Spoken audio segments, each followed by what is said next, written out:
Chers spectateurs de RP Média, bonjour, merci de nous suivre encore ce dimanche pour les blabla sensés. Ce dimanche, nous aurons trois thèmes dédiés spécialement à des dames que vous aurez l'occasion de découvrir tout à l'heure. Donc nous aurons trois thèmes et le premier thème, ce sera axé sur l'excision. Donc l'excision au Mali, quelles préconisations pour éradiquer cette pratique? Le deuxième thème concernera les césariennes en France. Donc le thème est intitulé l'augmentation de la pratique systématique de la césarienne chez les femmes africaines accouchant en France. Et le dernier thème concernera la dépigmentation, donc intitulé la dépigmentation de la peau chez les femmes africaines, causes et conséquences. Pour débattre donc ces trois thèmes aujourd'hui, nous avons deux invités exceptionnels, deux dames dont c'est la première fois sur notre plateau. Et nous avons aussi Mariam Sissoko que vous connaissez, que vous avez vu dans plein de reportages et présenté d'autres émissions, qui n'est plus à présenter. Donc aujourd'hui nous avons Nana et Fatih. Je vais laisser Nana se présenter elle-même. Alors, bonjour, je suis Nana Kamara, je suis conseillère technique et formatrice au GAMS, qui est le groupe pour l'abolition des mutilations sexuelles et des pratiques néfastes à la santé de la femme et de la fillette. Bonjour, je m'appelle Fatimata Traoré, donc Fatih Tarawele, je suis assistante de direction et je suis membre de l'association Jasma, et donc je suis un peu attrait à tout ce qui est communication média et je suis là aujourd'hui pour débattre et discuter des thèmes qui visent la femme. Mariam Sissoko, RP Média Rebelle Pacifique, vice-présidente de Rebelle Pacifique et community manager. Je suis là pour, de l'autre côté de la caméra, cette fois-ci pour débattre avec les dames de qualité et avec notre cher dictateur, en espérant que ce débat sera intéressant. Moi je pense qu'il sera, mais... L'excision au Mali, quelles préconisations pour éradiquer cette pratique? Donc il faut déjà expliquer ce que c'est que l'excision. L'excision du clitoris est une mutilation génitale féminine qu'on appelle MGF, implique l'ablation de la partie externe prépondérante du clitoris et de son capuchon. Elle est parfois accompagnée de l'ablation des petites lèvres et de la structure des grandes lèvres. Cette mutilation est illégale dans la plupart des pays du monde. De nombreuses organisations militent pour son abolition mondiale.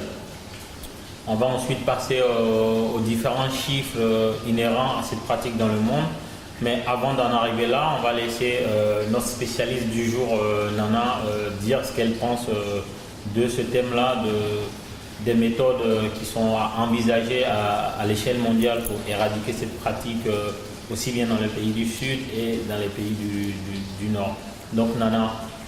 Alors tout d'abord, je voudrais faire une petite correction. Moi je ne dirais pas plus les excisions, je dirais plutôt les mutilations. Parce que les mutilations, il y a plusieurs types. Il y a l'excision à minima, il y a l'excision à proprement dit de type 2 qu'on rencontre le plus souvent. Et il y a l'infibulation. Ces trois-là font partie des mutilations génitales féminines qu'on appelle effectivement FGM.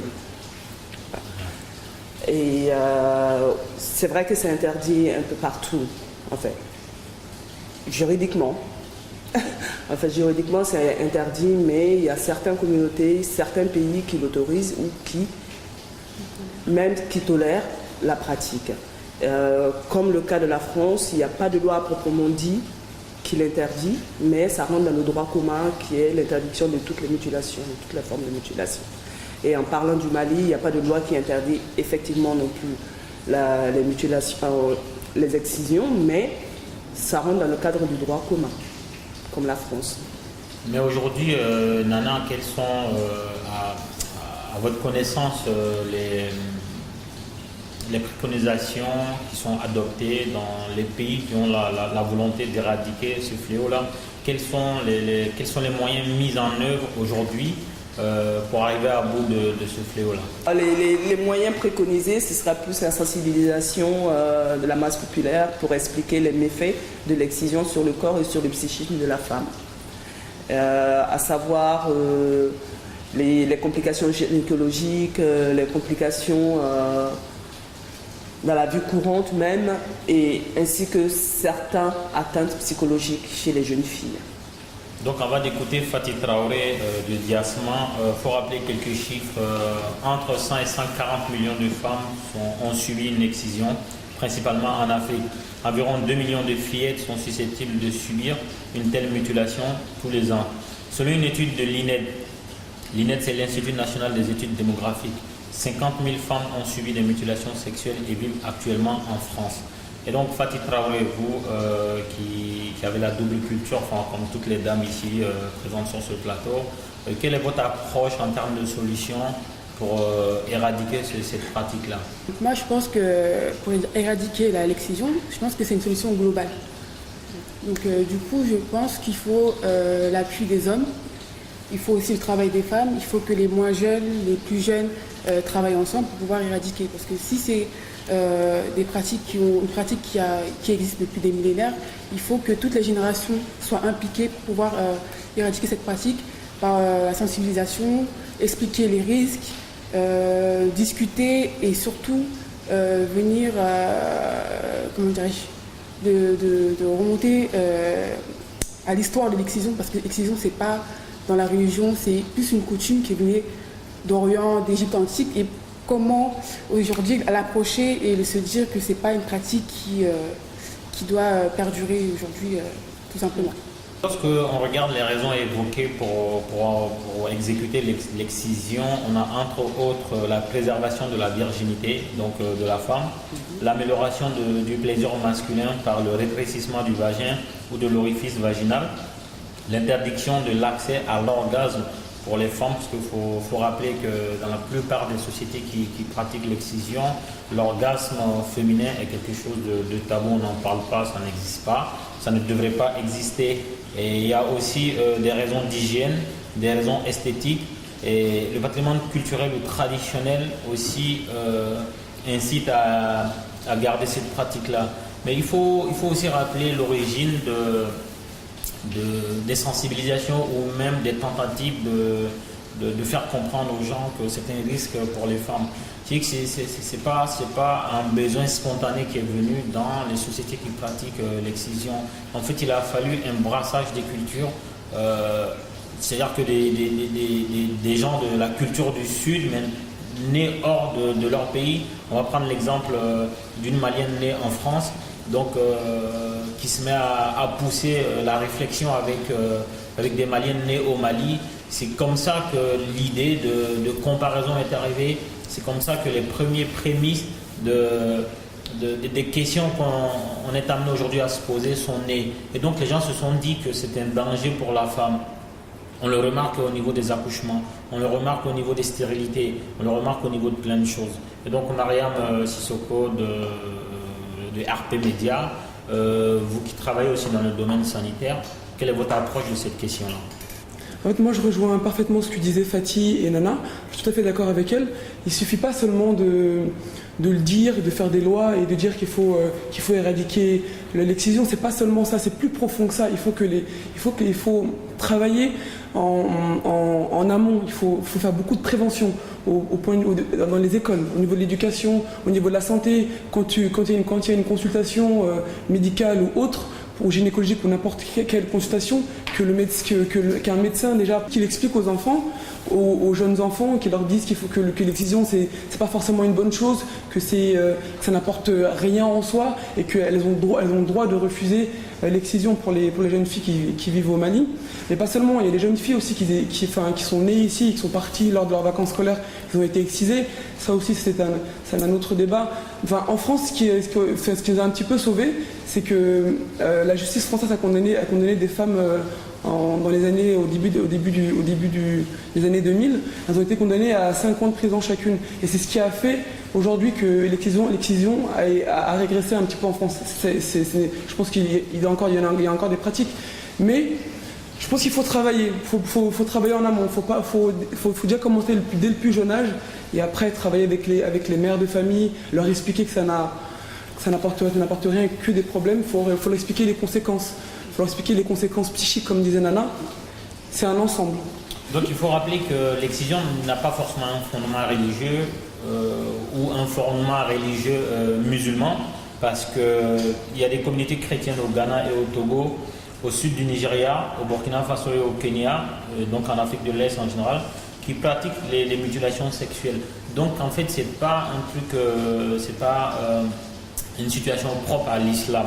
c'est pas... Et pour revenir sur justement ce que Mariam disait tout à l'heure, est-ce que dans votre entourage proche, il y a des gens justement nés en France qui sont partis en vacances, qui ont subi l'excision, ou même des filles autour de vous qui ne sont pas forcément nées en France, qui sont venues, qui ont vécu ça? Enfin, qu'est-ce qu'elles expliquent par rapport à ce qu'elles ont subi, Nana? Les filles autour de nous qui ont subi cette excision, qu'elles soient nées en France ou qu'elles soient nées dans le pays d'origine, il y en a des masses. C'est vrai qu'au jour d'aujourd'hui, les plus jeunes qu'on rencontre en France, qui sont nés en France, qui ont été amenés dans le pays d'origine et excisés ont entre 18 et 19 ans. Ça, c'est une réalité. Mais ce qu'il ne faut pas oublier, c'est que pour rejoindre un peu ce que Mariam disait, pour pouvoir expliquer et éradiquer cette pratique, moi, je ne voudrais pas qu'on se focus et stigmatiser une population donnée, c'est-à-dire une population africaine ou une population malienne ou sénégalaise à proprement dit. Ce qui est une réalité, c'est que c'est vrai que nous pratiquons, nous faisons ces pratiques, mais on n'est pas les seuls. L'excision, elle est mondiale, elle n'est pas africaine, elle est mondiale, c'est sur les 5 continents, et autant les petites indiennes que les petites pakistanaises, que les petites africaines sont mutilées tous les jours. Et aussi, les jeunes filles qui sont autour de nous, j'en ai rencontré moi-même sans pudeur. En tant que jeune femme africaine née et grandie au Mali, j'ai été excisée. Donc, en parlant de ça, je sais de quoi je parle. Voilà. Donc, pour éradiquer, il faut arrêter de stigmatiser et de dire à proprement ce qu'est réellement l'excision. Et c'est vrai que l'excision, ce n'est pas une pratique religieuse, c'est une pratique qui est interreligieuse. Et elle est commune aux 3 religions du Bible, c'est-à-dire le judaïsme, le christianisme et l'islam. Toutes ces 3 religions pratiquent l'excision. Il suffit de se mettre dans un pays donné pour savoir qui est qui pratique. Ce n'est pas une affaire de religion, mais c'est plutôt une affaire de culture ou de coutume. Par exemple, comme on dit, comme il a dit tout à l'heure au Ghana ou au Bénin, il suffit qu'on se retrouve en Éthiopie, où c'est plus les juifs falachas qui pratiquent l'excision. Mais quand on va en Afrique de l'Ouest, que ce soit au Sénégal, au Mali, au Burkina ou en Côte d'Ivoire, on retrouve aussi bien les petites catholiques, les petites protestantes que les petites musulmanes qui sont excisées. Et cela dépend de tous les... Et quand on va, par exemple, en Égypte, où c'est le pays qui pratique le plus l'excision dans le monde, ce sont les petites musulmanes qui sont excisées. Et quand on va en Inde, c'est les Bohras qui ne sont ni musulmans ni rien. Et on va en tout cas en Europe de l'Est où la majorité des blocs soviétiques pratiquent, où les jeunes filles sont excisées aussi. Donc ça n'a rien à voir avec la religion. C'est plutôt une histoire de culture et de coutume. Moi, je voudrais rebondir sur l'anecdote ou bien si on avait par expérience une personne de notre entourage qui a subi l'excision. Donc c'est l'histoire d'une fille qui avait 17 ans, qui s'est rendue en vacances en Guinée. Et donc du coup, ils en ont profité pour l'exciser. Elle avait 16-17 ans, il me semble. Et malheureusement, elle a fait une hémorragie externe et elle est morte. Elle est décédée d'excision là-bas en Guinée, alors qu'elle était partie en vacances. Donc c'est vrai que ça a été le choc pour nous. Et c'est de là que vraiment, nous, les filles de ma ville et les filles de mon collège, on s'est rendu compte que l'excision, en fait, c'était une pratique qui existait, mais on ne la connaissait pas. Donc, on s'est renseigné, on a vu ce que c'était, et vraiment, on était vraiment choqués qu'en ces années 2000, qu'on puisse exciser une fille et qu'elle meure des suites d'une grave hémorragie. Et c'est vrai que pour les jeunes filles qu'on rencontre en France ici, qui sont excisées, ce qu'il faut savoir aussi, qu'il faut se mettre dans la tête, c'est que l'excision n'a pas d'âge défini. Ce qu'on pense à tort. Parce que quand on est malienne ou sénégalaise, on pense que l'excision se fait à bas âge, que c'est pareil pour tout le monde. C'est loin de là. C'est vrai que dans notre société, on a tendance à le faire plus jeune. Tout simplement, c'est du fait de la scolarisation des jeunes filles. Sinon, avant, l'excision était pratiquée à la puberté, c'est-à-dire à l'entrée de la vie de jeunes femmes. À partir des premières règles, les jeunes filles étaient excisées et puis subissaient leur enseignement sur la vie sexuelle et sur la vie familiale. Mais au jour d'aujourd'hui, ça a redescendu sur les petites filles de 1 an, 3 mois, voire à la naissance. C'est juste le fait de l'évolution culturelle.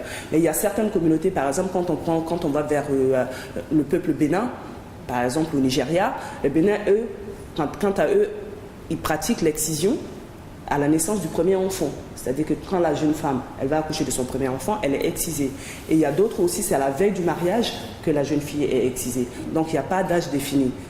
Ça ne veut pas dire que la petite Malienne ou la petite Sénégalaise qui est là, qui a 6 ans, 17 ans, ou même qui a 20 ans, qui n'est pas excisée, qui va retourner dans le pays, qui est sauvée. Elle n'est pas sauvée, il suffit qu'elle tombe dans une famille archaïque, une famille qui... Voilà, donc il n'y a pas d'âge défini, l'excision. Donc pour recentrer le débat sur les solutions, et on a tous rappelé ici l'origine, donc c'est culturel, il y a des croyances derrière aussi. Mais l'un des freins donc, à la sensibilisation pour mettre fin à ces pratiques-là, c'est aussi l'exportation des méthodes. C'est vrai qu'on oublie souvent le pourquoi de cette pratique-là. Sociologiquement, tout ce qu'un peuple fait a un but. Et le but, c'est de faire avancer le peuple positivement. Quand on prend l'aspect d'hygiène, qui fait partie des fondements de l'excision, quand on prend l'aspect de mettre un voile sur l'orgasme féminin, certainement ceux qui ont imaginé ça il y a des millénaires avaient des raisons de le faire. Et donc il faut remonter à ces raisons-là pour pouvoir comprendre comment apporter les solutions. Il ne faut pas exporter des solutions toutes faites de l'Occident comme on nous l'exporte à travers toutes choses. Donc il faut pouvoir expliquer aux gens, et il y a des gens qui vivent de ça, il y a des femmes en règle générale qui vivent de ça.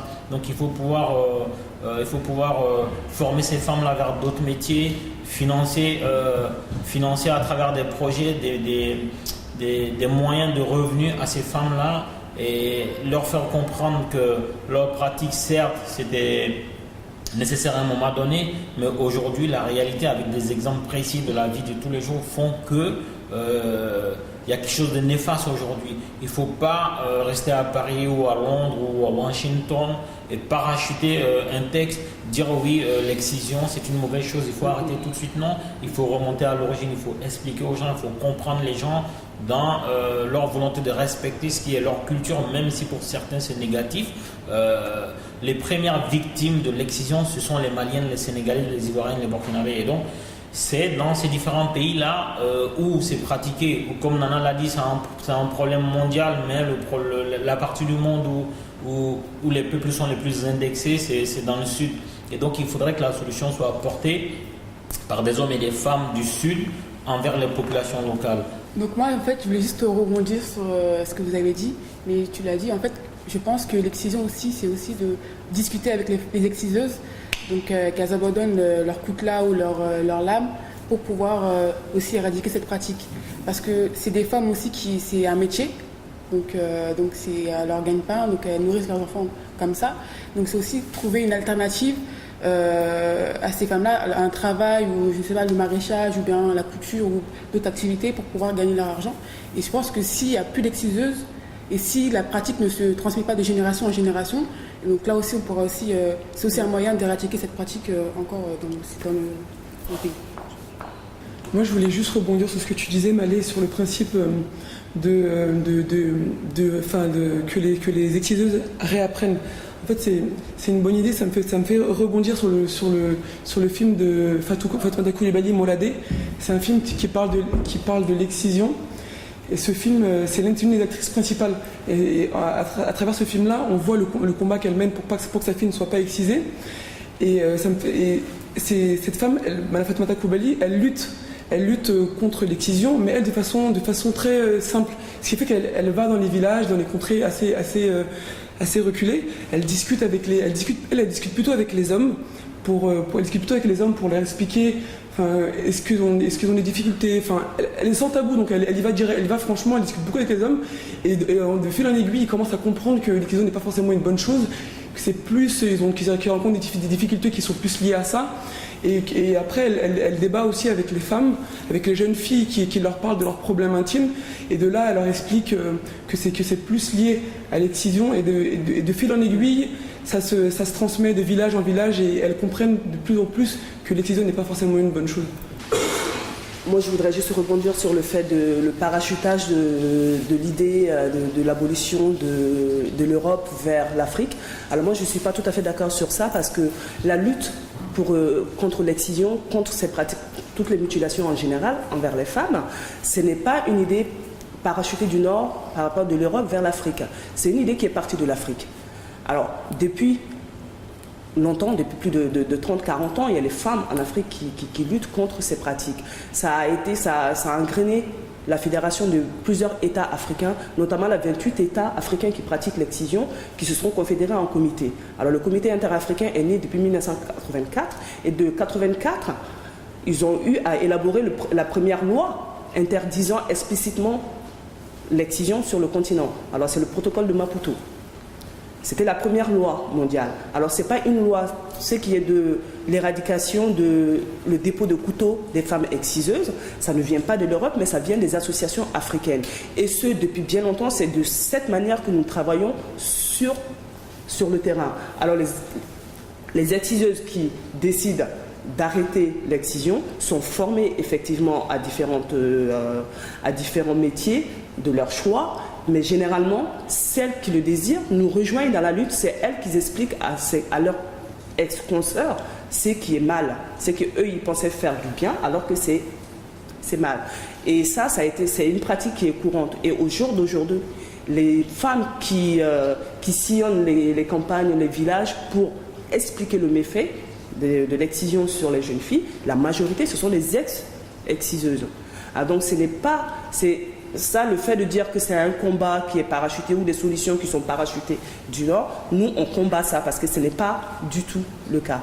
Ça vient, quand on prend la lutte contre l'excision, on voit qu'il y a plus d'ancrage de l'excision en Europe par rapport à l'Afrique. Parce que les femmes africaines sont beaucoup plus ouvertes, elles ont commencé la lutte depuis beaucoup plus longtemps que celles qui sont en Europe. Et celles qui sont en Europe essaient de s'attacher à leur culture et ne pas mal se faire voir par la famille qui est restée dans le pays d'origine. Donc il faut vraiment nuancer le fait de dire que ce sont des solutions. C'est vrai que le lobbying des lois, pour pouvoir mettre les lois en place, on est obligé de passer par le lobbying, par les Nations Unies, par l'Europe, pour pouvoir faire accepter par les États, de mettre en place les lois, même si les États sans loi ont décidé déjà, il n'y a pas un seul pays qui pratique l'excision en Afrique, sur le continent africain, où il n'y a pas un comité d'États qui luttent contre, par exemple, comme c'est le cas du Mali, où il y a le PNLE, le plan de lutte nationale contre l'excision.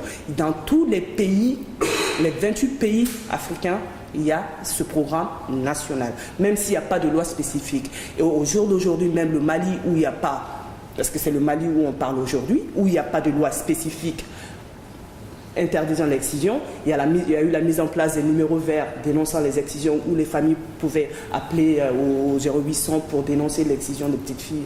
Et ça y est, on place au jour d'aujourd'hui les numéros verts interdisant, en faisant dénoncer les excisions. Donc les États, même s'il n'y a pas de loi, sont là, ils luttent par les programmes, par les sensibilisations. Et il n'y a pas un seul jour où on peut allumer la télé au Mali où on n'entend pas un programme dénonçant les méfaits de l'excision. Très bien, donc avant de clore ce sujet-là, je tiens à remercier Nana pour cette éclaircie de femmes de terrain. C'est vrai que quand je parlais de parachutage de solutions, envie d'éradiquer l'excision, c'était pas pour dénoncer le fait que les femmes africaines vivant en Afrique ne s'impliquaient pas, c'était pas ça. C'était l'aspect communicatif de la chose, c'est-à-dire que présenter des visages de femmes vivant en Europe ou présenter des ONG occidentales qui portent le discours, c'est ça qui peut heurter l'ancrage de nos exciseuses, de nos chefs de famille dans la lutte contre ce fléau-là. On est sur la même longueur d'onde, mais moi je parle de l'aspect communication, c'est-à-dire qu'il faut que ce soit une exciseuse converti, qui ait plus porté le discours, ça marche plus que l'ONG qui vient ou l'autre qui vient. Donc ce qui nous permet de passer au deuxième thème de notre blabla de ce dimanche, l'augmentation de la pratique systématique de la césarienne chez les femmes africaines accouchant en France. La césarienne est une intervention chirurgicale pratiquée sous anesthésie générale ou locale, au cours de laquelle le bébé naît à l'aide d'une incision effectuée dans l'utérus. Elle peut être effectuée en urgence, en cours d'accouchement ou programmée à la... Le taux de césarienne en France a beaucoup augmenté depuis 1981, ainsi que le montrent les enquêtes nationales périnatales réalisées en 1995, 1998 et 2003. Depuis quelques années, la tendance semble être à la stabilisation autour de 21%. Le taux de césarienne, 21%, n'a pas augmenté de manière significative entre les deux enquêtes de 2003 et 2010.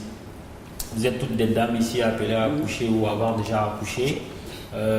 D'abord, est-ce qu'autour de vous, il y a beaucoup de nos sœurs africaines qui ont subi des césariennes au moment de leurs accouchements? Mariam Sissoko. En fait, moi, je n'en connais pas personnellement qui ont subi des césariennes pendant leur accouchement ou programmé, mais je sais que, parce que je travaille dans le milieu paramédical, et je sais que par expérience, s'il y a plus de femmes à tendance africaine et maghrébine qui subissent la césarienne que des femmes dites européennes. Pourquoi? Moi, je pense que c'est culturel. Je pense que les médecins ou le corps médical pensent que c'est plus simple de proposer une intervention chirurgicale, la césarienne, à une femme dite, pas illettrée, mais qui ne connaît pas tout le processus qu'il y a avant et qu'il y a après, toutes les conséquences, toutes les causes, et qu'à une femme qui a un petit peu étudié, qui connaît un petit peu ce domaine-là et cette pratique. Je pense aussi que c'est financier, parce qu'une césarienne rapporte plus qu'un accouchement classique, parce qu'il y a une anesthésie qui est au général ou local, donc il y a un anesthésiste qui intervient, il y a un obstétricien, il y a plusieurs différents médecins qui interviennent, donc forcément ça augmente le chiffre d'affaires de la structure ou n'importe. Mais il y a quand même une réalité qui est pas négligeable. Les femmes africaines sont plus souvent sujettes à la césarienne que les femmes européennes. Donc, pour appuyer ce que Mariam Sissoko venait de dire, c'est que quand une femme, l'accouchement en France est exonéré depuis le premier jour du 6e mois de la grossesse jusqu'à combien de semaines après la naissance, tous les soins liés à la grossesse sont exonérés. Donc, la future mère ne paye rien. Alors que quand il y a un accouchement par césarienne au lieu de la voie basse, donc le chirurgien intervient, donc c'est facturé. Si on a une mutuelle, la mutuelle prend une partie, ou sinon c'est plein pot pour le... En tout cas, quelque chose est payé à l'anesthésiste. Le chirurgien aussi intervient, il faut dire qu'il gagne quelque chose. Et comme en règle générale, il y a dans l'inconscient collectif de la plupart des gens, les femmes d'origine africaine ou maghrébine ne sont pas suffisamment éduquées pour s'opposer au principe de la césarienne systématique. Et donc, on va vers ces dames-là pour leur proposer la césarienne. On ne les avertit pas, on ne leur dit pas qu'il y a une complication ou quoi que ce soit. En tout cas, de ce qui ressort des discussions, de ce qui ressort de nos petites statistiques, même si elles sont informelles, il faut dire que les femmes d'origine africaine, entre guillemets, moins éduquées, selon les critères de l'Occident, sont les plus exposées à la césarienne. Fatih Traoré, qu'est-ce que vous pouvez dire par rapport à ce sujet? Donc je pense que vous avez un peu tout résumé. Donc je pense que la femme africaine ou la femme étrangère donc venant du sud ou d'Afrique, donc c'est le petit filon que les hôpitaux exploitent. Donc voilà, on va vous proposer on propose, comme proposer des services, on va proposer une césarienne, votre enfant, etc. On va vous montrer des problèmes. On va vous proposer, la césarienne, ce serait mieux pour vous, ça va vous faciliter, vous n'allez pas souffrir, etc. Donc du coup, ces femmes, elles ne savent pas trop, donc elles ont un peu peur déjà que l'accouchement, c'est quand même un événement qui est un peu déstabilisant. Donc du coup, elles vont accepter. Et surtout que vous avez dit qu'on va faire intervenir un gynécologue ou un anesthésiste, voilà. Et il y a aussi l'hôpital, donc il faut plus de séjours, des chambres, de la télé, le téléphone. Donc du coup, on fait du chiffre et l'hôpital fait du chiffre, donc du coup, c'est de l'argent de plus. Donc selon la revue européenne des migrations internationales, qui est quand même une revue très sérieuse dans le domaine, un rapport daté de 2012 dit ceci. Nos analyses quantitatives montrent des taux de césarienne élevés pour des femmes africaines immigrées, même après correction d'autres variables contestées comme l'état de santé. Tous nos résultats convergent pour montrer les risques inhérents à l'usage de catégories racisantes de patients. Il permet en effet l'application de protocoles médicaux fondés sur des imprécisions et des amalgames et qui ne corrigent pas les éventuelles inégalités de santé périnatale. L'accouchement par césarienne est près de 2 fois plus fréquent chez les Africaines, donc 34% contre 20% pour les autres dits européens par exemple. Nana. Sans remettre en question les statistiques de vos recherches, c'est vrai que la césarienne est beaucoup plus fréquente chez les femmes africaines en France. C'est dû tout simplement à la méconnaissance des médecins qui sont formés en Europe, notamment en France, sur le corps de la femme. C'est vrai que l'excision, je fais le rapport avec l'excision parce que faisant souvent la formation du corps médical, parce que je suis formatrice au GAMS, les médecins sont formés à la médecine générale ici, avec leur spécialisation soit en obstétrique ou autre.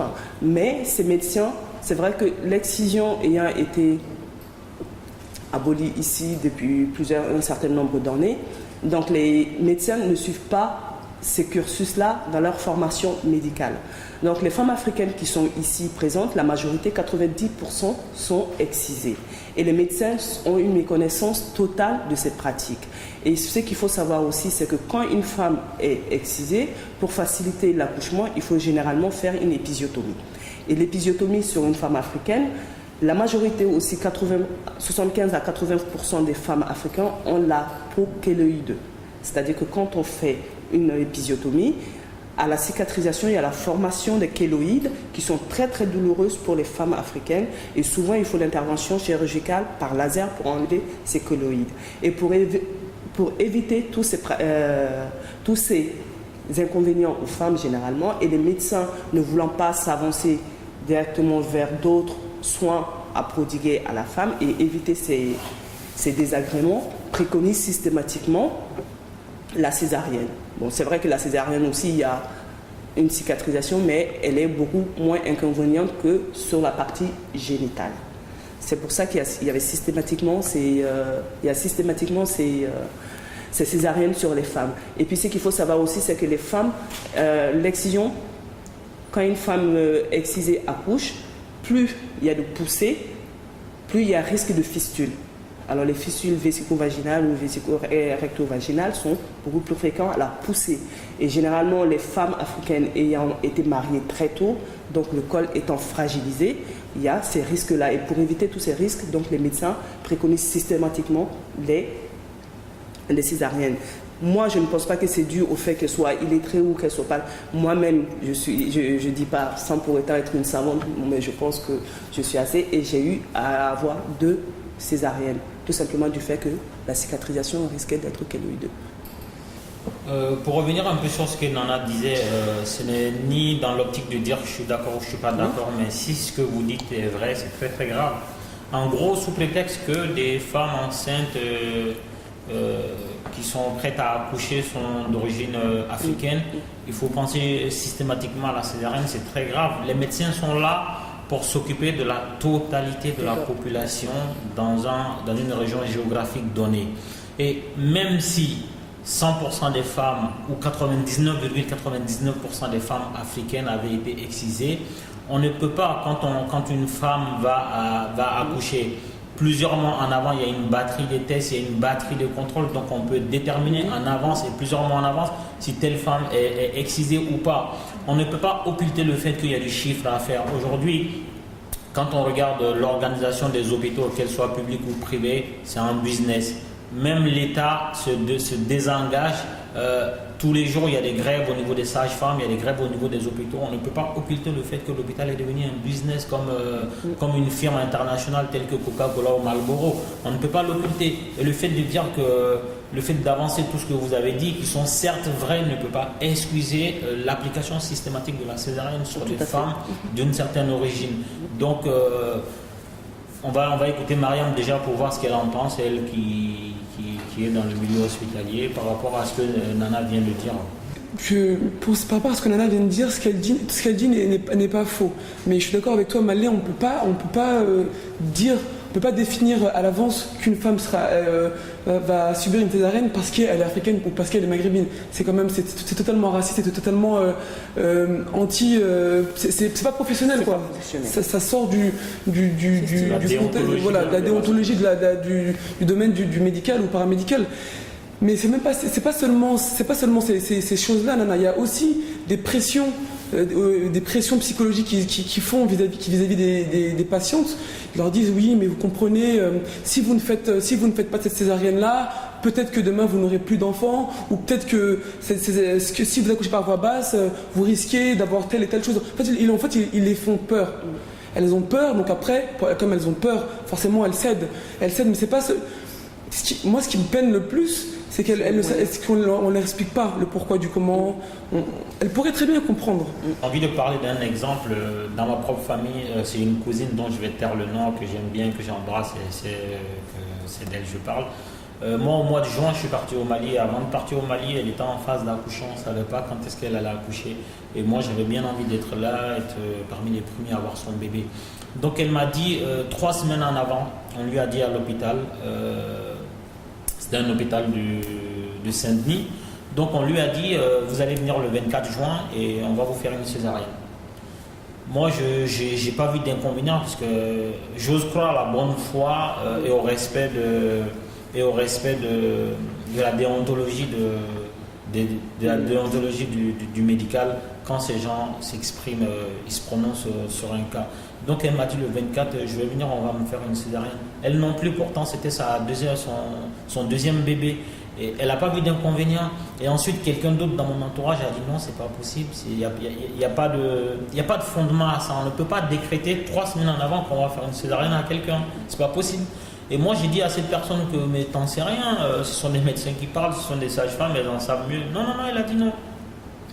Elle a poussé la cousine à refuser la césarienne. Tant que ça peut se faire par voie basse, ça va se faire par voie basse. Et le jour de l'accouchement, quand elle est arrivée, dès qu'elle est arrivée, ils ont sorti le matériel nécessaire pour faire la césarienne. Elle s'est opposée, elle a dit non. Ils lui ont mis toutes sortes de pressions. La sage-femme lui a carrément dit, je vais vous gifler. Je vais vous gifler, vous allez mourir. Elle a dit non, je vais accoucher par voie basse, sauf si c'est pas possible. Et elle a voulu décrocher son téléphone pour appeler les policiers pour qu'ils viennent constater ce qui se passe sur son lit d'accouchement. C'est en ce moment que les sages-femmes, elles ont desserré les taux et elle a accouché le même jour par voie basse. Son enfant est en bonne santé, elle est en bonne santé. Donc pour vous dire que ce que Mariam dit, il y a une pression qui se passe. Et la pression, il faut se poser la question, pourquoi cette pression? Pourquoi des gens auraient intérêt au-delà du fait que la femme africaine pourrait être excisée? Surtout la femme africaine qui est née en Afrique, qui a émigré vers l'Europe, vers la France, pourrait être excisée. Au-delà du pourrait être excisée, pourquoi on met une pression sur une femme qui a déjà eu un accouchement par voie basse? On veut lui faire accoucher par césarienne. Il faut se poser ces questions et on trouvera les raisons. Et comme je vous ai dit, mettez dans un coin de la tête que l'hôpital est devenu un endroit de business comme partout. Donc après, moi, pour l'excuse, on dirait, entre guillemets, de l'excision, aujourd'hui, il y a la médecine avancée, donc on peut reconstruire des clitoris ou des hymen des femmes. Et donc du coup, je ne vois pas pourquoi on proposerait à ces femmes-là de se faire charcuter le ventre sous prétexte qu'elles se sont fait exciser. Alors que si on avait plus de prévention, on aurait pu dire aux femmes de venir se rendre à des cabinets de médecins compétents comme Dr Foldes, je sais pas comme ça, et de faire des interventions pour qu'elles se fassent reconstruire leur clitoris. Oui, N'ayons pas peur du mot, leur clitoris. Mais ne faisons pas l'amalgame quand même, parce que se faire réparer le clitoris, c'est pas la réparation chirurgicale de l'excision n'intervient pas pour l'accouchement. Oui, mais voilà, ce que j'ai dit, je vois que je me suis soit mal exprimée, soit qu'on m'a mal compris. Je n'ai pas dit que l'excision est l'excuse. J'ai pas dit que l'excision est l'excuse, j'ai dit que c'est la méconnaissance. Donc c'est les médecins c'est pour masquer leur méconnaissance de la pratique de l'excision et de comment prendre en charge les femmes excisées qui préconisent systématiquement les césariennes. C'est ce que j'ai bien dit. Mais c'est vrai aussi qu'il y a des médecins comme Foldes, mais non pas le Foldes, il n'est pas, il n'est pas gynécologue. Il n'est pas gynécologue. Il y a d'autres médecins voilà. qui sont formés. Il y a d'autres médecins qui sont formés, mais il y a d'autres médecins qui sont formés pour réparer le clitoris, c'est-à-dire de le faire ressortir, parce que le clitoris étant toujours présent, c'est de le faire ressortir, donc ça n'intervient pas au niveau du fait que la femme elle a été excisée déjà et que ça y est, le gynécologue ou l'obstétricien qui est en face a une méconnaissance de ces pratiques, parce qu'il n'y a pas la formation qui suit autour. C'est vrai que l'excision était pratiquée, était préconisée en France ici jusqu'il y a à peu près une quarantaine d'années en soins psychiatriques pour la nymphomanie ou l'hystérie féminine, mais les médecins qui sont spécialisés en psychiatrie, eux, ils ont une connaissance de la pratique de l'excision, mais tout ce qui est l'obstétrique et gynécologie, ils n'en ont pas, ils n'ont pas cette formation. Nous, on a pas, depuis 2009, c'est vrai qu'on a préconisé maintenant que ce soit un cursus qui soit mis à la formation de l'Académie de médecine depuis 2009, mais c'est pas systématique. C'est des gens ce sont des modules optionnels. Donc, mais les médecins qui sont déjà en fonction ont une méconnaissance totale des femmes excisées. Donc, c'est pour masquer leur méconnaissance. Je ne vais pas dire leur incompétence, mais de masquer leur méconnaissance qu'ils ont recours à ça aussi. J'ai envie de dire à Nana que le mot excuse en fait est très faible. On ne peut pas dire que la médecine est une. Il n'y a qu'une seule médecine. Il n'y a qu'un seul serment d'Hippocrate. On ne peut pas discuter là-dessus. Il ne devrait pas méconnaître le corps. Déjà, il n'y a pas le corps humain, il est un. Il n'y a pas de corps africain, il n'y a pas de corps occidental, il n'y a pas de corps chinois. Rien qu'à voir le nombre d'enfants métis en France, on comprend que les gens ne se posent pas la question si nos corps sont différents. En fait, je pense que la raison elle est plus profonde que ça. La raison elle est plus profonde que ça. Il y a forcément du financier derrière, vu le mode de gestion des hôpitaux. Et il y a peut-être une autre raison démographique derrière, parce qu'il faut savoir qu'une femme qui accouche par césarienne limite la possibilité d'accouchement à 3, je crois. Donc, il y a forcément d'autres raisons que la méconnaissance. La méconnaissance est une excuse officielle. Mais la raison réelle, elle est autre, Nana. Je pense que tous autour de cette table-là, sans vouloir mettre du discrédit sur ce que les uns et les autres disent, je pense que peut-être qu'on fera une autre émission dessus pour voir les vraies raisons. S'il faut ramener la caméra de RP Média, nos gladiateurs en costard sont là pour ça. Faire entrer la caméra chez les médecins dans des grands hôpitaux parisiens pour chercher à comprendre la raison pour laquelle on applique de façon systématique la césarienne sur les femmes dites de type africaine et maghrébine. Mariam, je te laisse intervenir, on va conclure sur ce thème-là parce qu'il y en a un autre derrière. Tu disais, Nana disait que par rapport à la formation des médecins, en fait on est dans un domaine où la formation, tu peux pas ne pas être formé. La formation, c'est tous les 6 mois tu dois avoir une formation parce qu'il y a tellement de nouvelles pratiques, de nouvelles techniques que tu es obligé de te former, sinon tu restes à la traîne. Donc c'est pour ça que je rejoins Fatih en disant que je ne comprends pas pourquoi, malgré que je suis dans le domaine, je ne comprends pas pourquoi ils pratiquent quasi systématiquement la césarienne chez les femmes africaines. D'autres disent que c'est peut-être, certains médecins disent que c'est pour gérer la démographie des enfants émigrés de France. D'autres disent que c'est pour limiter leurs enfants. D'autres disent que c'est pour que... Il y a tellement de raisons autres, enfin, tellement de raisons bêtes et intelligentes que c'est vrai, le débat est ouvert, comme a dit Malé. Mais je pense que faut pas seulement se limiter au fait que les médecins, c'est pas trop de leur faute parce qu'ils sont pas forcément formés. Non, au contraire, ils doivent se former à ça. Même si le système français disait même que c'est un problème actuel, parce qu'il y a beaucoup d'enfants qui ont été victimes d'excision, et comment ils vont faire dans quelques années quand elles voudront à leur tour devenir mères. Donc c'est une question qui s'est déjà posée, et pourquoi maintenant pas travailler dessus travailler dessus pour de la formation aux caisses, pour qu'elles puissent trouver une solution à ce problème-là. Merci Mariam Sissoko pour cette conclusion. Donc nous allons passer au dernier thème du jour, donc la dépigmentation de la peau chez les femmes africaines, causes et conséquences. Donc le blanching, le sésal, le choco, le Coca-Cola, autant d'appellations pour désigner un phénomène répandu dans nos communautés africaines. La dépigmentation de la peau. La dépigmentation de la peau est née dans les années 60 aux États-Unis, dans les communautés noires.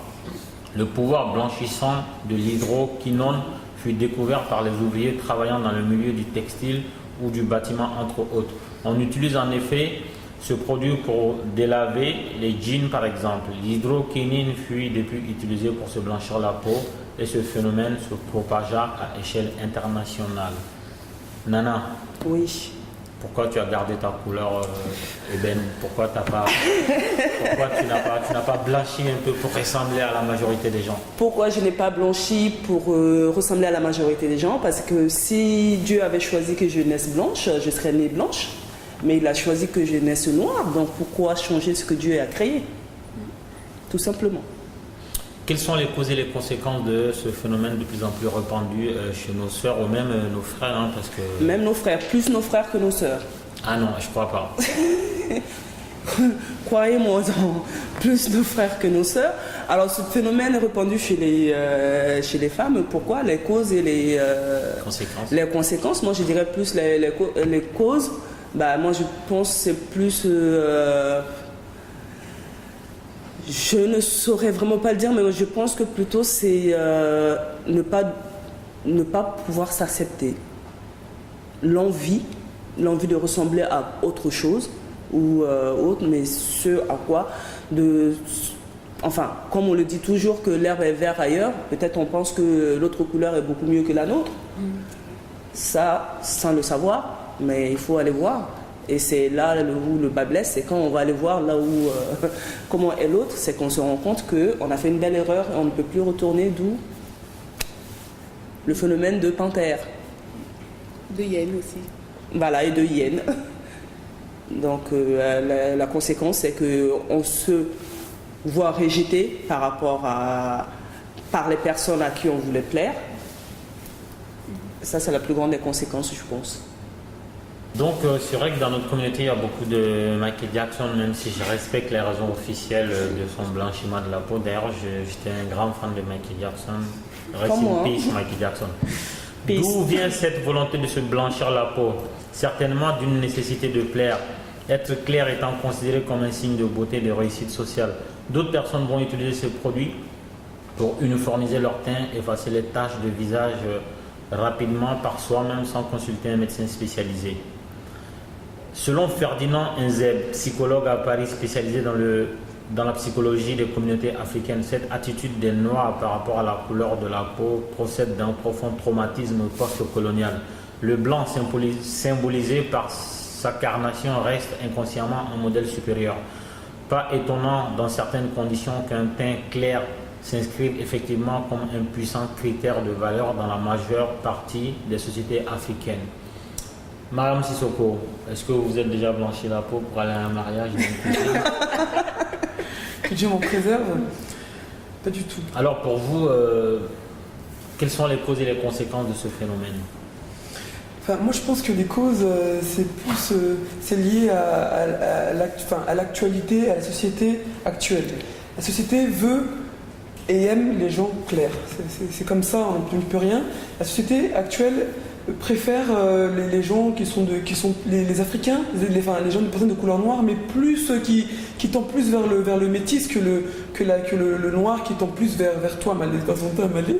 Ce qui fait que c'est les jeunes filles ou les jeunes hommes, c'est pas forcément les jeunes filles ou des jeunes hommes, les hommes et les femmes qui se blanchissent la peau, se réfèrent au modèle que la société veut nous faire croire, pense qu'il est mieux pour nous. Donc dans ce sens-là, tout le monde s'éclaircit, la majorité des personnes s'éclaircit la peau. Sur un panel de 20 amis, hommes et femmes, il y en a 15 qui se blanchissent la peau, quoi. Donc après on peut pas on peut essayer de discuter avec eux, mais pour comprendre les causes, et quand on discute avec eux pour comprendre les causes, ils disent que c'est plus simple aujourd'hui d'être clair que d'être noir. Et d'autres disent que c'est juste pour suivre la mode, et la mode Beyoncé, la mode Rihanna, la mode blanche, quoi, entre guillemets. C'est pas du tout péjoratif. Et les conséquences, c'est les conséquences physiques. On ressemble à un hyène, comme disait Nana.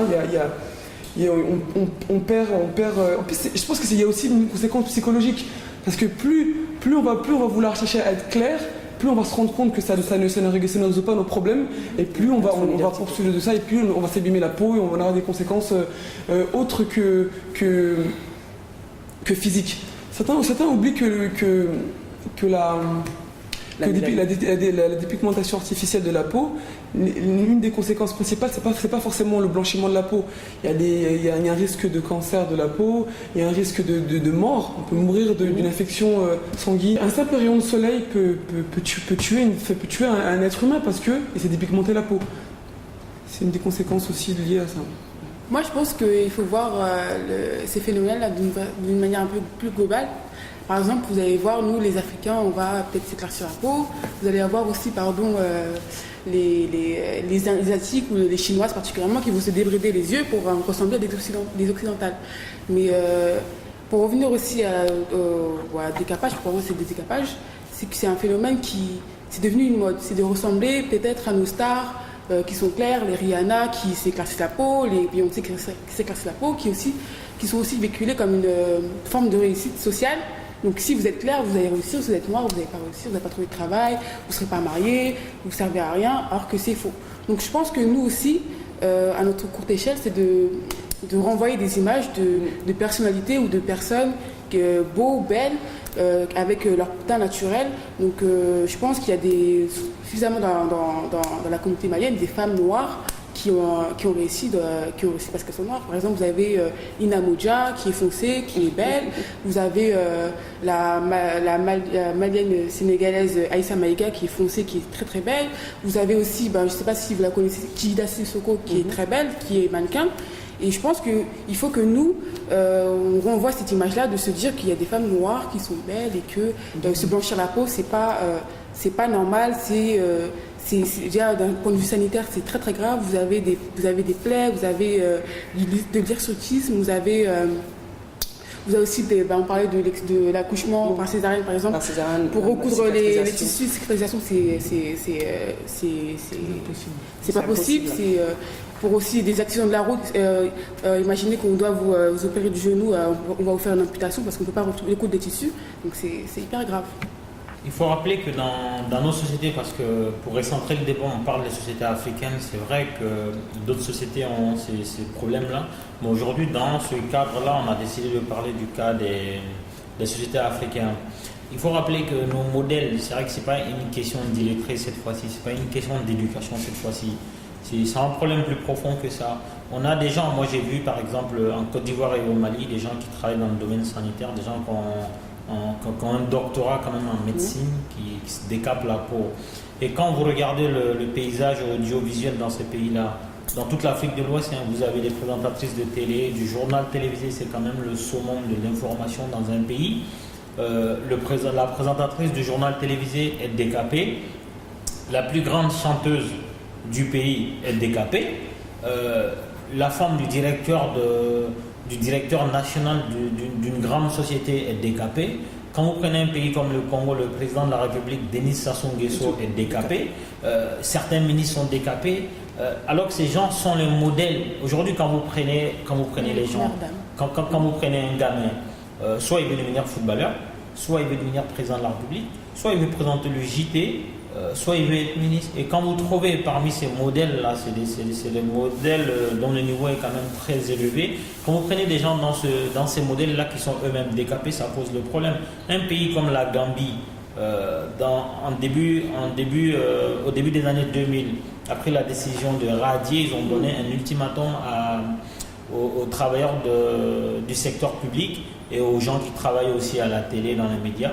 On leur a donné un ultimatum de retrouver leur couleur d'antan, sinon ils sont purement et simplement radiés. Je pense qu'il faut des mesures fortes. Par exemple, dans les grands médias nationaux, il faut éviter de montrer des clips vidéo de chanteuses décapées. Quand vous prenez un pays comme le Mali, on a une grande chanteuse comme Ami Koïta, une grande chanteuse comme Oumou Sangaré, Baba Nikone, qui représentent des valeurs des valeurs qu'on ne peut pas estimer dans notre culture, qui sont le modèle de la plupart des femmes, aussi bien de façon vestimentaire, dans la façon de se comporter physiquement. Ces personnes-là ont la peau décapée aujourd'hui, ça pose un problème. Et la solution, elle est peut-être individuelle, chacun peut à son niveau sensibiliser sa famille, son entourage. Mais quand nos modèles eux-mêmes plongent dedans, ça devient une décision à prendre au niveau des pouvoirs publics. De rebondir aussi sur le décapage de la peau, c'est que aussi, par exemple au Mali, donc on est malien, c'est de se dire comment il est incroyable de trouver une crème, de chercher une crème sans hydroquinone, c'est le parcours du combattant. C'est que vous allez dans les luxe beauté ou les boutiques, vous avez que des crèmes éclaircissantes. Et c'est là qu'on se dit que l'éclaircissement de la peau, c'est un réel business. C'est business. C'est le business. Donc, on va vous proposer, mais non, ces produits-là n'éclaircissent pas trop la peau, si tu fais des mélanges, etc. Mais vous avez peut-être 25 gammes, et les 25 gammes, c'est des gammes d'éclaircissement de la peau. Donc l'alternative, c'est de prendre du karité, au risque de brûler au soleil ou de finir comme un beignet, mais c'est très grave. Au contraire, moi je pense que le karité, c'est encore meilleur parce que contrairement aux idées reçues, ça ne nous brûle pas ni la peau, ça protège. Non, ça ne nous noircit pas. Le karité ne noircit pas du tout. C'est vrai qu'il y a un. Je fais peut-être, c'est ce que j'utilise, je fais peut-être la publicité du karité, mais le karité, quand on dit le noircissement du karité, ça a été fondé sur un mythe. Par exemple, les personnes qui se décapent la peau, quand on leur dit d'utiliser le karité, c'est vrai que si tu arrêtes l'hydroquinone ou les essences de fruits ou qui éclaircissent et que tu prends le karité, qui n'a rien, qui est neutre, effectivement tu noircis. Ça c'est systématique puisque tu as arrêté l'effet éclaircissant du produit décapant. Mais le karité en soi-même ne noircit pas. Ça régénère les cellules. Ça régénère les cellules, mais ça ne noircit pas. Mais moi, de tout mon temps, j'utilise le karité depuis que j'ai l'âge de 2 ans. Oui, mais nous, nos peaux, lorsqu'on va en vacances, par exemple, je n'ai pas beaucoup de karité en fait. C'est juste en hiver, on va mettre du karité. Mais quand on va en vacances, avec la chaleur et tout, donc si on met du karité, on va vraiment cuire, on va ressembler à un beignet. Ah ben moi je suis là-bas, 24 heures sur 24, je suis née là-bas, j'ai grandi là-bas et je vis là-bas et j'utilise le karité à 100% toute l'année. Donc après la problématique c'est aussi les produits, il faut trouver des produits sur les marchés maliens, des produits qui ne contiennent pas d'hydroquinone ou des produits qui décapent pas là. Et ça c'est très très compliqué. Pour ce thème, la personne qu'on va devoir dégommer ici, incendier, c'est Fatih. Il est où le problème? What is the problem si tu deviens plus noir?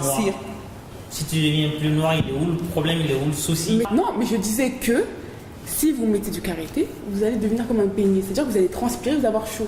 C'est pas grave. C'est pas un problème. Normal, moi, j'aime vous vivez dans un pays où il fait 40 degrés. Oui. Il y a deux alternatives. Soit, effectivement, on met une pommade, on n'est pas obligé d'en mettre. Soit on met une pommade, soit on n'en met pas. Oui, mais justement, c'est hydrater la peau. Le karité, ça hydrate la peau. Donc, si vous mettez du karité et lorsqu'il fait chaud, vous allez ressembler à un beignet, donc vous allez transpirer par tous les pores de votre peau. Donc, c'est pas adapté. Mais par exemple, moi, personnellement, je ne peux pas mettre du karité lorsqu'il fait chaud parce que j'ai une peau très, très grasse, donc je vais transpirer énormément, donc c'est tout. Mais le karité, quand on voit tous les déclinaisons des produits éclaircissants, ce qu'il faut se dire aussi, c'est qu'il y a toutes ces mêmes genres de déclinaisons sur les produits de karité. On peut trouver le lait de karité, comme on peut trouver l'huile de karité, comme on peut trouver le beurre de karité. Donc quand on a une peau grasse, on peut prendre le lait de karité qui est moins grasse que l'huile de karité. Donc voilà. Moi par exemple, je vais utiliser plusieurs gammes de karité. Je ne vais pas utiliser le même pour mes cheveux que celui que j'utilise pour ma peau. Donc il suffit de prendre celui qui est adapté à sa peau. Fatih disait juste qu'au Mali, il est difficile de trouver de la pommade sans produit éclaircissant. Enfin, pour l'avoir essayé, j'ai fait je sais combien de boutiques avant de trouver une pommade non éclaircissante que j'ai trouvée à la pharmacie. Et encore, ils voulaient me vendre une pommade tenter un peu d'éclaircir un peu mon visage, mais c'est vrai que c'est compliqué. Donc si même les pouvoirs publics, toute la société refuse que tu es un normal, après un moment, on ne peut pas trop les blâmer.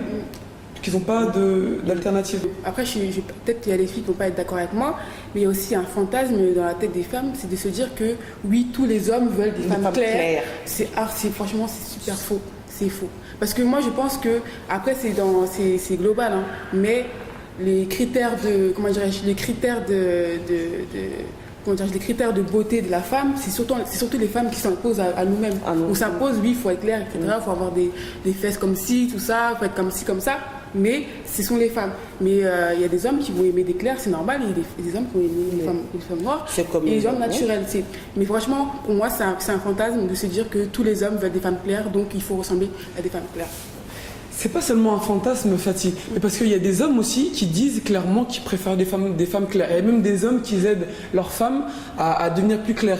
Il y a des hommes aussi qui disent clairement à leur femme, non, tu es un peu trop sombre pour moi, il me faut une femme plus claire. Donc ou tu deviens claire, ou toi et moi c'est terminé. J'aimerais bien que Malé, toi en tant qu'homme, tu nous dises ce que tu penses de ça. Je croyais que c'est moi qui posais les questions ici. C'est quoi ce Non, moi je fais pas de différence de teint. C'est-à-dire qu'on ne se met pas avec quelqu'un par rapport à sa couleur, parce que la couleur, une fois qu'on a checké, qu'on a découvert qu'elle est noire ou claire, après, est-ce qu'on est bien avec la personne? Non. Moi, je ne pense pas que les hommes qui pensent comme ça soient la majorité. Je sais qu'il y a des hommes qui le pensent, mais je ne pense pas que ce soit la majorité. Après, je n'ai pas fait d'études sur la préférence au niveau de la pigmentation chez les hommes. J'ai pas fait d'études dessus, j'ai pas d'études dessus, et j'ose croire que les hommes ne fondent pas leur choix sur ce critère-là qui pour moi est banal, parce que quand on regarde à l'échelle mondiale, il y a des femmes comme Oprah Winfrey qui sont plus noires que moi. Quand on regarde des grandes dames de la musique telles que Feu, Whitney Elizabeth Houston, qui était très noire, qui est pour moi l'une des plus belles voix au monde. James Brown, il n'était pas blanc non plus, pour donner un exemple d'homme. Le roi Pelé, le plus grand joueur de l'histoire du football. Michael Jordan, le plus grand basketteur au monde, il est noir. Je pourrais donner une liste d'exemples comme ça où des gens sont allés au-delà, même malgré qu'il y a des gens qui vivent dans des pays purement racistes, des gens sont allés au-delà de ces clichés-là, ont osé montrer leur visage au grand jour avec leur couleur sans rien changer. Et donc, c'est pas un faux débat, mais il faut que les uns et les autres commencent à comprendre que on a vraiment de la valeur que si on arrive à imposer ce qu'on est à l'origine. Lorsque moi, par exemple, je décide de changer de couleur demain, tout ce que je fais n'aura plus de sens, parce que je ne pourrai plus revendiquer ce que j'étais dans ce que je faisais. Et je vais ressembler à d'autres personnes et je ne serai plus la même personne.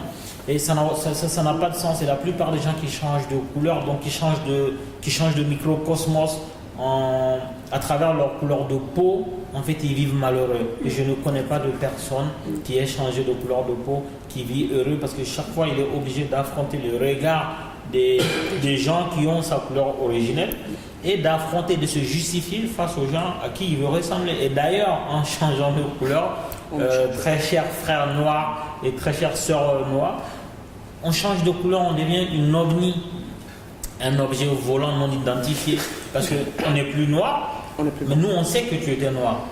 On n'est pas devenu blanc, les blancs savent que tu as changé de couleur, tu es entre deux mondes, donc en fait ça n'a pas de sens. Donc aimez vos couleurs, qu'on soit blanc, qu'on soit noir, aimez vos couleurs, c'est la clé du bonheur. Moi je juxtapose le fait de changer de couleur au fait en Europe de ressembler à une blonde. Par exemple, qu'on soit brune, qu'on soit rousse ou blonde, et qu'on soit clair, mat ou foncé, on restera tel qu'on est à l'intérieur. Même si on se blanchit la peau, qu'on devienne clair, même transparente avec les veines qui sont à l'air, on ne deviendra pas une blanche, on sera toujours une noire. Donc c'est pas la peine de changer. C'est comme une brune qui se teint en blonde, la racine elle sera toujours noire. Non, ça ne changera pas. L'aspect visuel est là, mais c'est que tu es à l'intérieur, tu le resteras, tu ne pourras jamais le changer.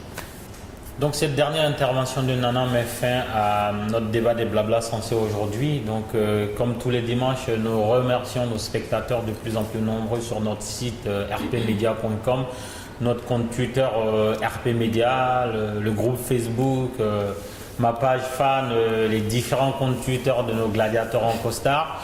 Et je tiens à remercier Nana qui a apporté une profondeur d'une spécialiste, notamment sur la question de l'excision. Fatih Traoré qui représente ici Diasma, qui a fait le déplacement pour apporter un peu de lumière à ce débat d'aujourd'hui. La gladiateur en costard Mariam Sissoko aussi, qui est dans le domaine paramédical, donc qui a une certaine vision de ce sujet-là.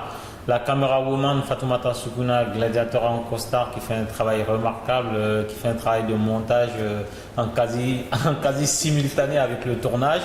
Je remercie nos spectateurs qui sont là et je vous dis à dimanche prochain.